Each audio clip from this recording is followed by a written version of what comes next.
And welcome to a look at Master of the Lambs for the Commodore 64. The king has died, and the genius has decided to go on a rampage, basically, and a young prince has decided to go and recapture the genies. Choosing one of three game modes, you have the 7 trials, which is a beginner stage kind of thing to learn how to play the game.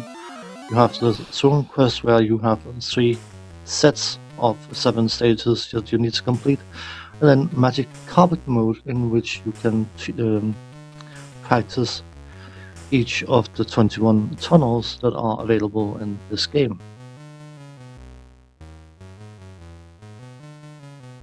The 7 trials which I'm playing here set you as the prince with the task of flying through different tunnels in order to reach a set of gongs at the end of it.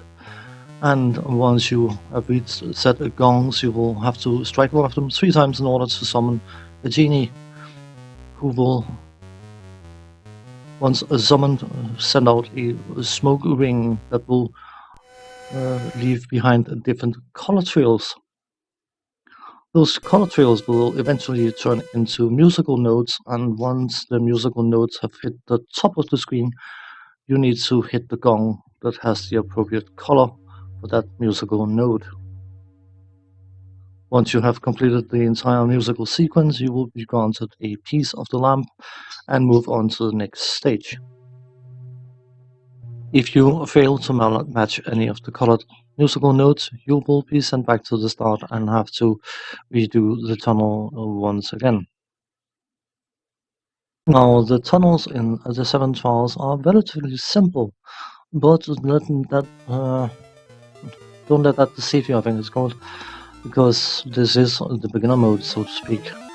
In the Throne Quest, where the real game is, the tunnels are a lot more complicated, and once you reach the set of gongs, you will have less help as you progress through the different stages. So on the first lamp you will have a certain amount of help, then the second lamp you will have less help, and then of course on the third lamp you will have even less guidance to guide you to hit the right notes. You basically need to learn each tone and replicate the tone more than having a color guidance. So in that regard, mastering the game is a question of playing it enough to actually know each individual tone.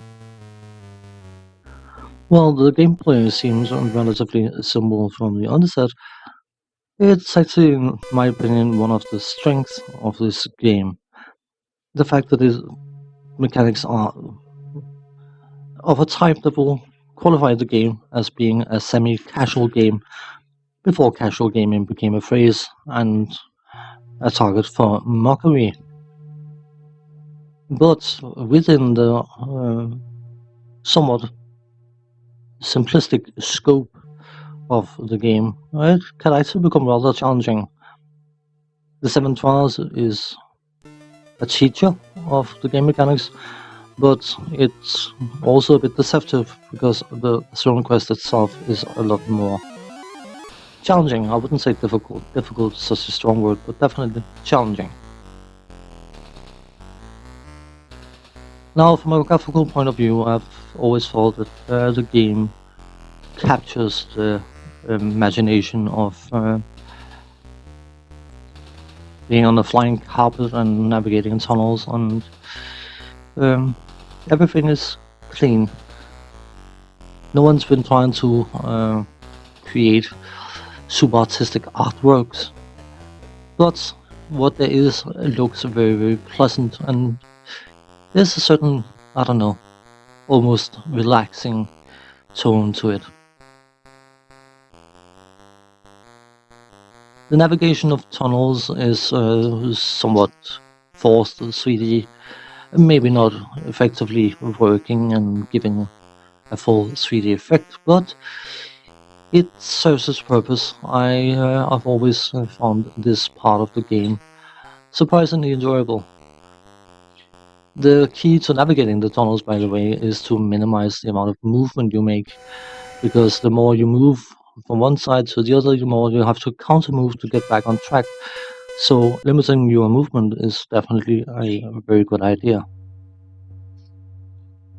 The different tunnels have their own musical theme, which in and by itself is quite impressive for a game of this age. And the themes are quite enjoyable. Some are more funky than others, and it all adds to the atmosphere of the game.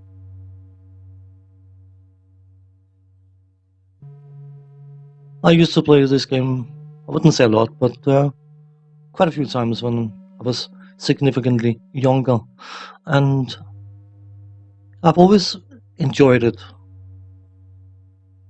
Sometimes it's nice to get a break from the action orientated games, from the games that require an awful lot of thinking and concentration and all that. And I wouldn't say that this game is easy by no means, especially not the Throne Quest.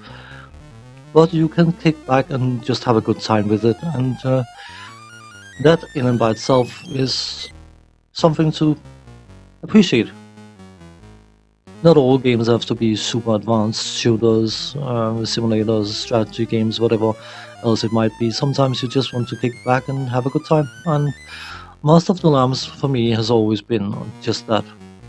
Kick back and have a good time. I should mention that the controls when you're offline to the tunnels are pilot controls, basically, meaning that when you push up, you go down, and when you pull back, you go up. Which, if you're not used to it, can be rather funky, but once you get used to it, it quickly becomes second nature.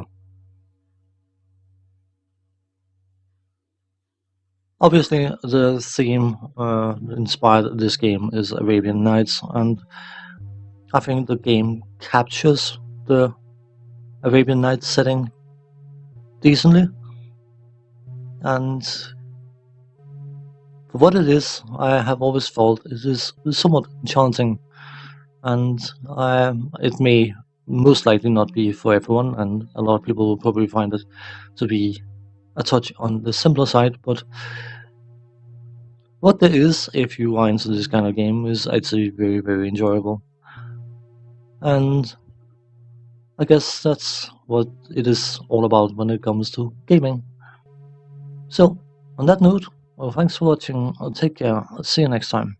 Bye bye for now.